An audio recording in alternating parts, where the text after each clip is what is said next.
আসসালামু আলাইকুম ওয়া রাহমাতুল্লাহি ওয়া বারাকাতুহু। সুপ্রিয় দেশবাসী, মানসিক বিকারগ্রস্ত আমির হামজা গতকাল একুশে টেলিভিশনের সাক্ষাৎকারে সে বলেছেন, মানবতার মুক্তির দিশারি হুজুরপুর নূর সাল্লাল্লাহু আলাইহি ওয়াসাল্লাম তিনি নাকি কোনো উপকার করতে পারবে না। মানুষ তো ভরসা করবে শুধুমাত্র আল্লাহর উপরে, এমনকি রাসূলুল্লাহ আমার কোনো উপকার করতে পারে না। নাউযুবিল্লাহ।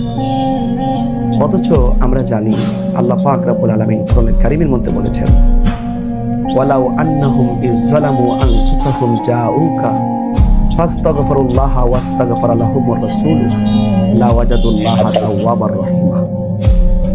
আল্লাহ পাক রব্বুল আলামিন কোরআনে বলেছেন, যদি কেউ নিজেদের উপরে জুলুম করে, তারা যদি আপনি হে রাসূল তারা যদি আপনার কাছে এসে আল্লাহর কাছে তওবা করে ক্ষমা চায়, আর আপনি রাসূল যদি তাদের জন্য সুপারিশ করেন, ক্ষমা প্রার্থনা করেন, অবশ্যই আল্লাহ পাক রব্বুল আলামিনকে রহমানুর রহিম হিসেবে পেত। তো সুতরাং রাসূল করিম সাল্লাল্লাহু আলাইহি ওয়াসাল্লাম যদি কাহারোর জন্য ক্ষমা প্রার্থনা করেন আর আল্লাহ যদি সেটা কবুল করেন, এটা কি উম্মতের জন্য উপকার নয়? আমরা সবাই জানি হাসরের মাঠে রাসূলের সমস্ত উম্মতগণ নাফসি নাফসি বলে কাঁদবে। একমাত্র আমার নবীজি হাসরের মাঠে আকিমিস সালাতা লিদুলুকি শামসি ইলা গাসাকিল লাইলি ওয়া কুরআনুল ফাজর ইন্না কুরআনুল ফাজরি কানা মাশহুদা ওয়া মিনাল লাইলি ফাতাহাজ্জাদ বিহি নাফিলাতান লাকা আসা আইয়াবআসাকা রাব্বুকা মাকামান মাহমুদা।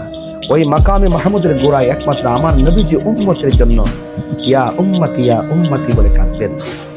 রাসূল যদি উম্মতের জন্য কাঁদতে থাকেন, এটা কি উম্মতের প্রতি রাসূল পাক সাল্লাল্লাহু আলাইহি ওয়াসাল্লামের ইহসান নয়?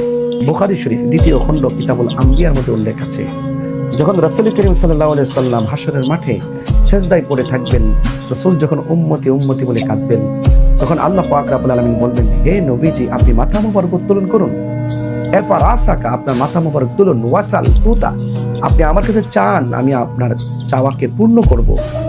আপনি আমার কাছে যার জন্য সুপারিশ করবেন, আমি আপনার সুপারিশ কবুল করব। রাসূল যদি হাসরের মাঠে আল্লাহর পক্ষ থেকে সুপারিশের অনুমতি পান, আর রাসূল যদি উম্মতের জন্য সুপারিশ করেন, এটা কি উম্মতের জন্য উপকার নয়? অথচ রাসূল করিম সাল্লাল্লাহু আলাইহি ওয়াসাল্লাম বলেছেন, শাফাআতি লি আহলিল কাবাইর মিন উম্মতি, যারা কবিরা গুনাহগার হবে আল্লাহ পাকের আদালতে তারা কবিরা গুনাহগার হিসেবে সাব্যস্ত হবে, অপরাধী হবে, আসামি হবে। কিন্তু রাসূল বলছেন, যারা কবিরা গুনাহ করবে আমি রাসূল তাদের জন্য সুপারিশ করব। যারা ঈমানদার কবিরা গুনাহের কারণে যারা আল্লাহর কাছে আসামি হয়ে যাবে, আর রাসূল ওই গুনাহগারদের জন্য উম্মতের জন্য সুপারিশ করবেন, আর আল্লাহর পক্ষ থেকে রাসূল সুপারিশ করার জন্য অনুমতি পাবেন। রাসূল যদি উম্মতকে তরাইয়ে উম্মতকে সুপারিশ করে জান্নাতে নিয়ে যান, এটা কি উম্মতের জন্য উপকার নয়?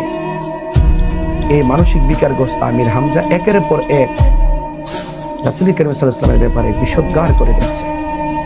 সে যে সমস্ত আকাবিরগুলোকে ফলো করে, এরা এইভাবে রাসূলুল্লাহ সাল্লাল্লাহু আলাইহি ওয়াসাল্লামের বিরুদ্ধে অবস্থান করে, আর ওই সমস্ত মৌলবীরই আমির হামজার সাফাই গায়। কিন্তু আমরা সত্যের পথে আছি।